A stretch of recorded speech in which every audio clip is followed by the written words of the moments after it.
मुलांच्या शाळा भलेही संपत आलेल्या असू द्यात, पण मुलांच्या डब्यासाठी आणि त्यांच्या मेंदूला चांगली चालना मिळावी अभ्यासासाठी म्हणून त्यांच्या डब्याला रोज पौष्टिक असं काय द्यावं हे नेहमीच प्रत्येक आईला भेडसावणारा प्रश्न. अशीच एक रेसिपी आज मी तुमच्यासोबत घेऊन आलेली आहे, ज्यात की मुलं तर खुश होतीलच होतील, पण घरचे सुद्धा अगदी याच्यामध्ये तुम्ही काय मिसळलं आहे याचा प्रश्न तुम्हाला नक्की विचारतील. इतकी छान रेसिपी आज मी तुमच्यासोबत शेअर करणार आहे. नमस्कार, मी ज्योतीच किचनमध्ये तुम्हा सर्वांचं हार्दिक स्वागत. आज आपण टम्म अशी फुगलेली आणि कोणालाच ओळखून न येणारी अशी ही पालकची ज्वारीची भाकरी बनवणार आहोत. सर्वात प्रथम मिक्सरच्या जारमध्ये एक 4-5 मिरच्या घालूया. नंतर एक लसणाची कांडी घालायची आहे, 1 चमचा जिरं घालायचे, अर्धा चमचा ओवा घालायचा आहे, अर्धा चमचा हळद घालायची आहे. त्याच्यानंतर धनेपूड, गरम मसाला आणि काही घरगुती मसाले आपण याच्यात घालणार आहोत आणि चवीनुसार मीठ घालायचे. त्याच्यानंतर पालक स्वच्छ धुवून घ्यायचा आहे. पालकाची पाने कोवळी घ्यायचे, अगदीच जाड दांडे जे आहेत ते आपल्याला घ्यायचे नाही आहेत. मी तर एक वाटी भरून पालक इतका घेतलेला आहे. आता याची छान अशी प्युरी करून घेतलेली आहे. अगदी एकदम स्मूथ अशी आपल्याला प्युरी ही करून घ्यायची आहे. हे बघा, कसल्याही प्रकारचा याच्यात कुठलाही आपला जिरा असू द्या, मसाला असू द्या, तो राहिला नाही पाहिजे. त्याच्यानंतर एका परातीमध्ये ज्वारीचं पीठ घ्यायचं आहे चाळून. याच्यात कुठलाही आपण ज्वारीची भाकरी, बघा भरपूर जणांना ज्वारीची भाकरी करायलाच एक टास्क वाटतो, ज्यांना ती जमत नाही. पण आज आपण ज्वारीच्या भाकरीची ही पालक भाकरी बनवत आहोत. तर मी इथं पांढरे तीळसुद्धा घेतलेले आहेत आपल्याला भाकरीला वरून लावण्यासाठी. आता ही केलेली जी प्युरी आहे ते आपण त्या प्युरीमध्येच आपल्याला पीठ मळून घ्यायचं आहे.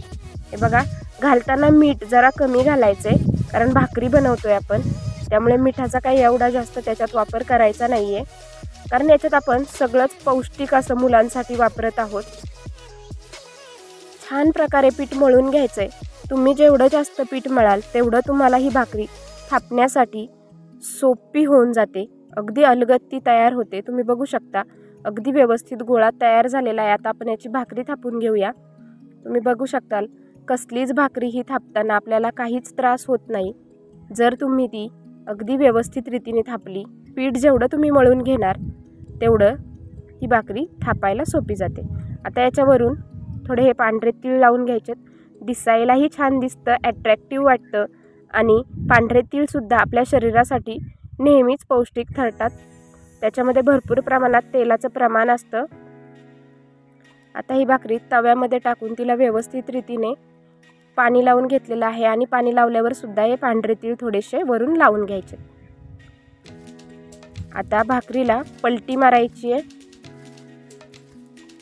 मुलांना आपल्या कळणार देखील नाही की याच्यामध्ये काय आहे.